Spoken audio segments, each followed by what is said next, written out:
Saxo Bank, l'expert de la bourse en ligne présente Sud Radio, les incontournables de la bourse. Thomas Binet. Nous vous retrouvons comme tous les lundis soirs avec notre expert Fabien Keriel, directeur général de Saxo Bank, pour parler bourse et marché financier. Bonsoir Fabien. Bonsoir Thomas. Fabien, aujourd'hui on va parler d'un sujet dont les Français ne sont pas forcément très friands. La fiscalité.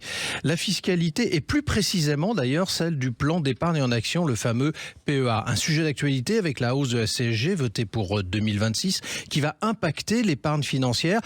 Alors est-ce que ça change concrètement quelque chose pour les détenteurs d'un PEA ? Avant d'entrer dans le détail, un mot de pédagogie, la CSG, c'est quoi exactement Fabien ? Alors la CSG dont on parle beaucoup depuis quelques mois, la contribution sociale généralisée, c'est un prélèvement social. Donc il faut savoir que quand on a des revenus, que ce soit le capital ou le travail, on a des taxations, on a d'une part l'impôt sur le revenu et de l'autre côté des charges sociales ou des prélèvements sociaux. Et la CSG, contribution sociale généralisée, en fait partie, ça sert à financer l'assurance maladie et un certain nombre de sujets que les Français ont à cœur.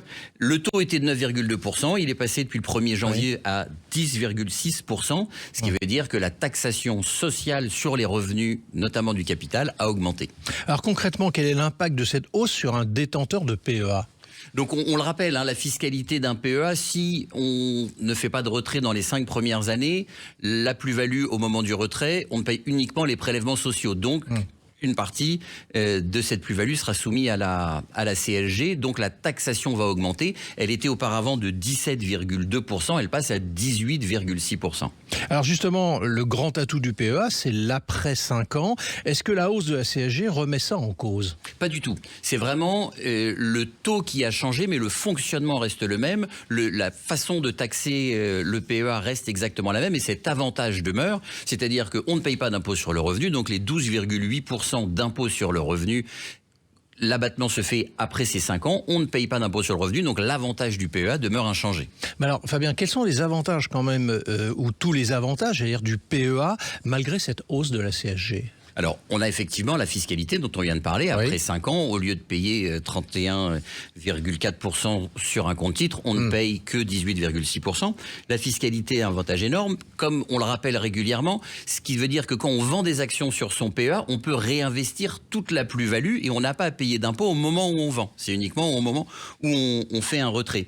Et puis le PEA, comme la plupart des comptes titres, sont extrêmement flexibles. On peut investir sur des actions et des ETF, donc des instruments financiers diversifiés de toute l'Union européenne. Donc on n'est pas seulement sur des actions françaises, donc on peut se constituer un portefeuille diversifié, ce qui est très important en investissement. Alors justement, avec cette évolution fiscale, Fabien, certains pourraient quand même hésiter entre le fameux PEA et l'assurance vie. On en a d'ailleurs parlé dans une précédente chronique. Le PEA garde-t-il donc toute sa pertinence ? Complètement. Il faut savoir que le PEA est l'outil idéal pour investir dans le monde des actions. L'assurance vie a d'autres avantages patrimoniaux, successoraux et chaque produit doit jouer son rôle. Le PEA est l'outil idéal pour investir sur le long terme, sur des actions avec une perspective de rendement sur les actions. Si on reprend la période depuis l'après-guerre, 70 ans, on est autour de 7% par an, ce qui est un horizon de placement très long, mais une rentabilité intéressante. Et le PEA joue tout son rôle puisque la fiscalité est intéressante sur ce produit. Alors si je vous ai bien saisi, la hausse de la CSG donc en 2026 va légèrement alourdir la fiscalité, mais sans remettre en cause l'intérêt du PEA. Complètement. Le PEA est essentiel dans les outils à disposition, dans la boîte à outils à disposition de l'épargnant et l'investisseur. Le livret pour les coups durs, le PEA pour l'investissement en bourse et éventuellement l'assurance vie pour des structures patrimoniales. Merci Fabien pour toutes vos explications. Alors on va retenir que le PEA est un excellent outil pour débuter en bourse. Et moi, pour ce qui me concerne, je vous retrouve lundi prochain avec Fabien Keriel pour un autre numéro d'Oser Investir, les incontournables de la bourse. Et rendez-vous également dimanche matin à 9h25 dans la matinale week-end. Sud Radio, les incontournables de la bourse. Thomas Binet. avec Saxo Bank, l'expert de la bourse en ligne.